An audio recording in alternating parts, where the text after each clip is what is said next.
5 جلسوں کی پرمیشنیں اب تک ہم مختلف ڈیٹس میں مانگ چکے ہیں اور ہمیں پرمیشن دینے کے لیے حکومت تیار نہیں ہے. میں نے کسی ضلعی انتظامیہ کے کسی بہت بڑے افسر سے کہا کہ ہمیں تم جلسے کی پرمیشن نہیں دیتے ہو اور ایک لاڈلی جماعت جس کی اب ساری زندگی سرکاری بیساکھیوں پہ گزرے گی وہ تمام جگہ جلسے جلوس کرتی پھر رہی ہے. انہوں نے کہا آفاق بھائی آپ سیاسی جماعت کی بات کیجئے, کنگ پارٹی کی بات مت کیجئے.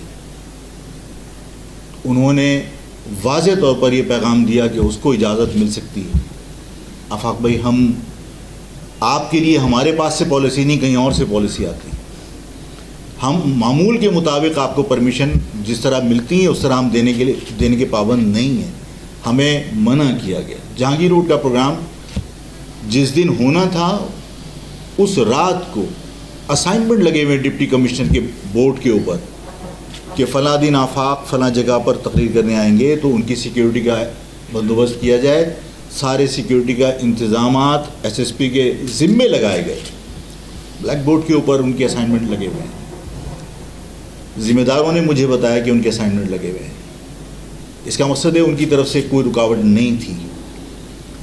اور رات کو اچانک آ کے تمام سرگرمیاں ہماری سمیٹنے کا حکم ملا اور کہا کہ آپ کو جلسے کی پرمیشن دینے سے منع کیا اور آپ اپنا یہ سب جلسے کا پروگرام سمیٹیں. ہم نے جہانگیر روڈ کے اوپر جلسے کی پرمیشن مانگی, نہیں دی. ہم نے نشتر پارک میں جلسے کی پرمیشن مانگی, نہیں دی. ہم نے شاہراہ قائدین پہ جلسے کی پرمیشن مانگی, نہیں دی. تاریخوں کے ٹکراؤ کا بہانہ بنایا گیا. ہم نے نشتر پارک میں پھر ایک اور جلسے کی پرمیشن مانگی کہ بھئی اس وقت آپ نے کہا کہ شبر زیدی نے کسی مذہبی تقریبات کے لیے کوئی 8 دن کا پروگرام رکھا ہے, تو وہاں پر انہوں نے نشتر پارک کو بتایا کہ وہاں پرمیشن نہیں مل سکتی. ہم نے کہا ٹھیک ہے وہ دن گزر جانے دو. اس کے بعد پھر ہم نے نشتر پارک کی پرمیشن مانگی, نہیں دی. شاہراہ قائدین کی پرمیشن ہم نے دوسری مرتبہ اپلائی کی, وہ بھی ابھی تک ہمیں نہیں ملی. میں سیاسی گفتگو جو بھی کروں گا اور جو بھی میں الیکشن کے حوالے سے عوام کی رائے لے کر فیصلہ کروں گا وہ انشاءاللہ تعالی یا تو شاہراہ قائدین پہ کروں گا یا باغ جناح میں کروں گا.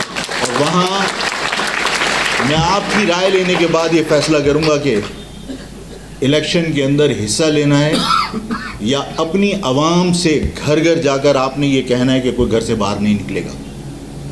یہ دونوں باتوں کے اوپر فیصلہ باغ جناح میں آپ کی رائے لے کر کروں گا, اپنی عوام کی رائے لے کر کروں گا, یا پھر میں شاہراہ قائدین کے کسی بہت بڑے اجتماع کے اندر یہ فیصلہ کروں گا.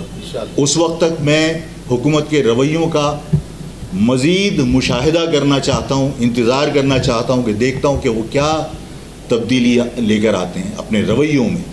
اس لیے کہ میں نے بار بار کہا ہے کہ اس گھٹن کی فضا میں اور اس رویے کے ساتھ کہ کسی ایک مخصوص جماعت کو آپ نے سیاسی سرگرمیوں کی پرمیشن دی ہے, باقی تمام لوگوں کی آواز کو آپ دبانے کی کوشش کر رہے ہیں, تو ایسے حالات میں کہ جہاں آزاد صحافت نہ ہو, جہاں مجھے اظہار رائے کی آزادی نہ ہو, مجھے سیاسی سرگرمیاں کرنے کی آزادی نہ ہو, وہاں آزاد اور منصفانہ الیکشن کیسے ممکن ہے؟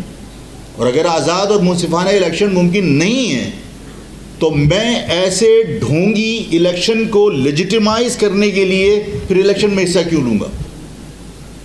میں لوں گا تو بھرپور طریقے سے لوں گا کہ پھر میں چیلنج کر کے لوں گا انشاءاللہ الیکشن میں حصہ کہ جن کو سرکاری بیساکھیاں دے کر میدان میں اتارا ہے وہ سرکاری بیساکھیوں کے ساتھ ہی واپس جائیں گے. اس لیے کہ پھر مہاجر عوام یہ فیصلہ کرے گی کہ زمین پر خدا کوئی نہیں ہے, خدا صرف ایک ہی ہے جو اس کائنات کا مالک ہے. جن لوگوں نے یہاں اپنے آپ کو ذل الہی سمجھائے اور فیصلے کر رہے ہیں, وہ فیصلے پھر عوام اپنی طاقت سے تبدیل کر کے اور ان فیصلوں کو رد کر کے بتائے گی انشاءاللہ تعالی. میں